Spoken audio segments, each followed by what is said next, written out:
So hello and assalamu alaikum everyone. My name is Amna Iqbal and I'm a third year MBBS student from Dow University of Health Sciences. I'm honored that our abstract, which is titled A Rare Pediatrics Case of Idiopathic Bilateral Optic Neuritis, is accepted for this International Brain and Biomedicines Conference. It is a case report from Pediatrics Unit 2 at Civil Hospital Karachi that I'll be presenting today. So let's try to understand what is optic neuritis. It is a primary inflammation of the optic nerves. Optic nerves is presented as a typical optic neuritis and atypical optic neuritis. And the case I'm presenting today occurs in 1 to 5 times, which means at least it could be like one person in 1 lakh population per year.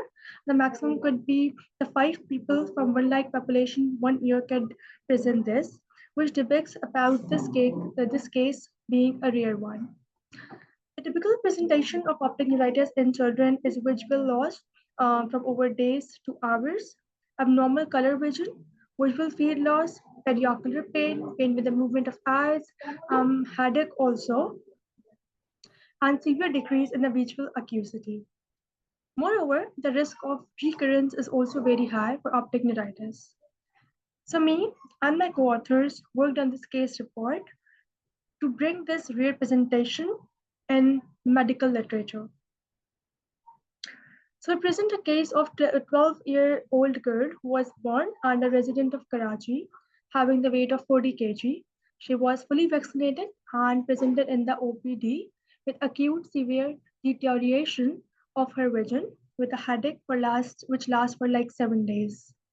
So she is a second product of consanguineous marriage and had no visual symptoms initially. So upon inspection, the right and the left visual acuity was limited to the perception of light and she lacked color vision.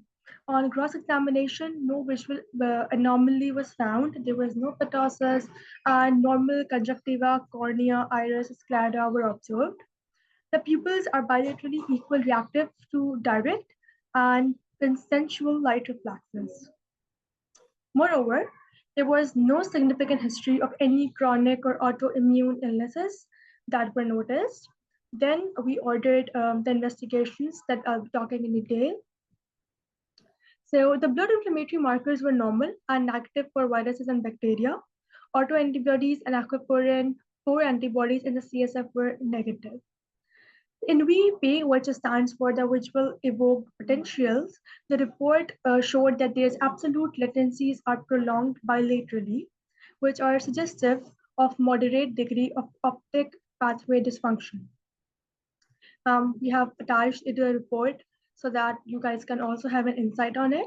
Moreover, the CSF report is also attached to it. The report indicates the protein and the sugar concentration in the CSF. There was no RBCs found and WBCs, there's no RBC and WBCs found there. So let's talk about the differential diagnosis, like after doing the cross-examination, like having all the investigations that we did, all laboratory investigations, now we have to make a diagnosis. So for that, a number of conditions can present with sudden visual loss, and there must be considered in the differential diagnosis. Multiple sclerosis is usually linked to ocular neuropathies. However, optic neuropathies can also be caused secondary due to neuromyelitis optic spectrum disorder, which is usually known as NMOSD, or due to SLE, which is systematic lupus erythematosus, or idiopathic to any other condition, such as compressive, ischemic, genetic, toxic, or any nutritional optic neuropathies. So our patient doesn't have encephalopathy, so ADM was ruled out, MRI and CSF were normal, no lesion and no significant history of multiple sclerosis was found. So as of yet, multiple sclerosis and NMOSD wasn't here. Moreover, we ruled out systematic lupus arthritis, again, but there's no significant history and there was no joint pain. So after diagnosis and appropriate investigations, the final diagnosis as of yet is idiopathic optic neuritis.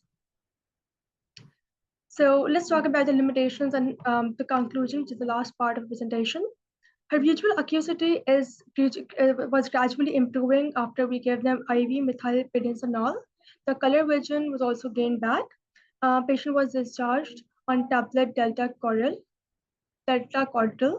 So unfortunately, we talk about multiple optic neuropathies in general. So unfortunately, there is no definitive treatment for optic neuritis for children. Well, the corticosteroids are usually recommended for children, which are found supportive to our patient also. MOG antibodies and oligocanal bands were not performed, which is the limitation because the funds weren't there. However, a virus PCR test can be performed to exclude optic neuritis secondary to viral infections. Physicians should be aware of these unique optic neuritis symptoms and should not be surprised by such a case. In summary, our patient has idiopathic optic neuritis from which she had made a speedy recovery with no relapses after 6 months of follow-up. And that brings the end of my presentation. And I would now be interested to hear from you. You guys can like drop it in the chat, like in the comment section of this video about your thoughts and any follow-up questions. So thank you so much, everyone. I hope it clears your idea about this year presentation. Thank you.